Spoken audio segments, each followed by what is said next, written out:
You know, I'm not going to talk too much about this. You can ask him questions if you want, but I think the Occupy movement that we're seeing right now is a very interesting example of this. You know, I've been critical of the name of the movement. You know, Occupy Wall Street, I kind of understand what that's about. But when we start saying Occupy with the name of a community, Occupy Calgary, Occupy Edmonton, Occupy Vancouver, I say to myself, well, it's your community. You live there. Why do you feel the need to occupy a place that you live? If you already live there, why shouldn't you be working in the community to make that community better? And the answer that I've received from a lot of the young people in that movement has really simply been because we don't have any faith in the community. We don't have any faith in those institutions in order to really hear what our concerns are.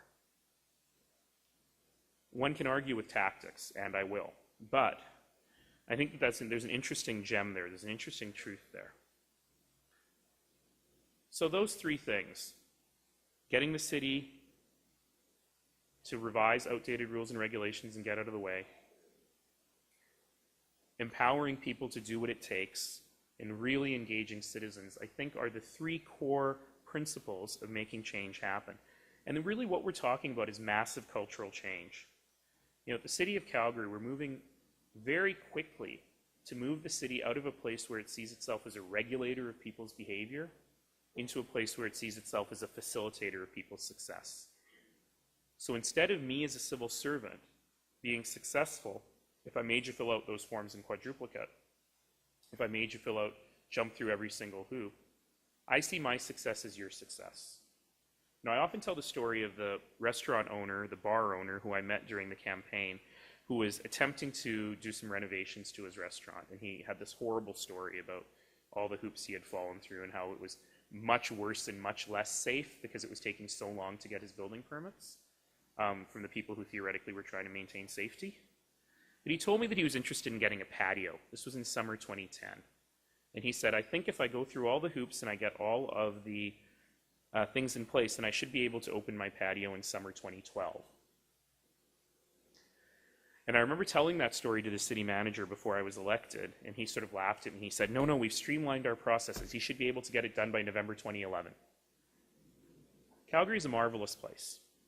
The climate is much better than you think it is. But November is not the best time to open a patio. And so what we need to do is move those civil servants away from saying, I'm successful because I made that guy fill out all the forms, to I'm successful if that guy's serving beer on his patio on the first possible sunny Sunday in April. And that's the real shift that we have to make. And I want to give you an example. So I've started a process in my office. I'll give you two quick examples. I've started a process in my office called the Cut Red Tape Initiative. That's the initiative to cut red tape. I couldn't come up with a better name. So Cut Red Tape was launched with a budget of $0. I put a little video that I made on my iPhone in my office up on the employee website, and we put some posters around the proverbial water coolers at the City of Calgary, and all they said was, give the mayor your ideas on cutting red tape. Here's an email address, you have 2 weeks.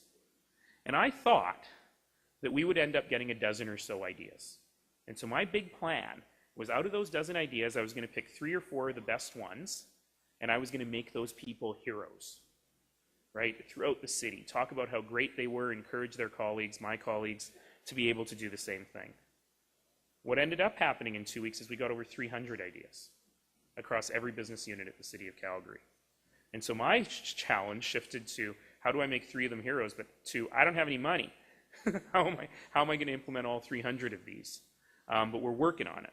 And so that leads to another fun example. Earlier this summer, my office was contacted by a guy who runs an ice cream shop. And he was really interested in cashing in on this new trend, sweeping the world, new trend that we've had in other parts of the world forever, of food trucks. So we had an interesting problem at the City of Calgary, which was, this was a new kind of business, and we didn't really have a licensing regime for this kind of business. We had hot dog carts, but those aren't the same as food trucks. And how are we gonna manage that?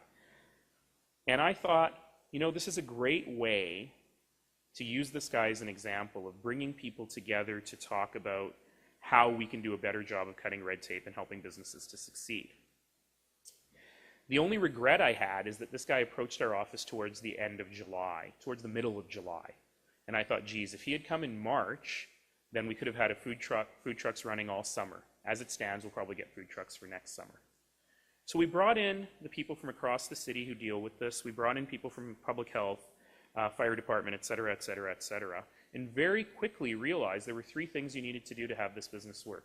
You needed a health inspection, you needed a fire inspection, and if you parked at a parking meter on a public street, you had to pay for the meter. That was it. 20 days after the first meeting, 7 new businesses were rolling on the streets of downtown Calgary. And the lineups for the food trucks average an hour at lunchtime.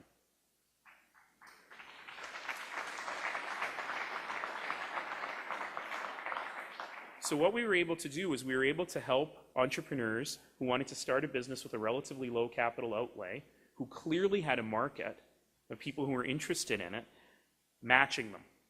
And that's really all we did. And it demonstrated that with a little bit of political leadership, a group of civil servants who were empowered to make change, entrepreneurs who had a great idea and a market that wanted that idea, you can start new businesses and you can make them successful very, very quickly.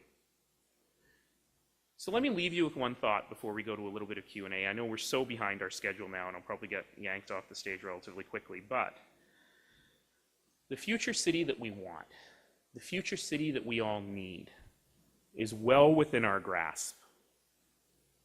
It is possible. Change is possible, and it's possible in a short period of time. But we are working against history. We're working against a history that is biased towards the same old, same old. And we need to be able to fight against that.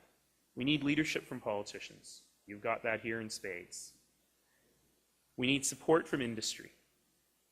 We need citizens who are willing to stand up for what they want.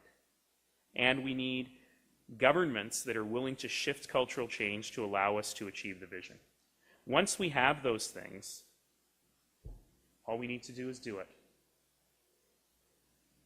And what you're doing here with these 5 big ideas, with really focusing on stuff that will make this community so much better, is in fact just doing it.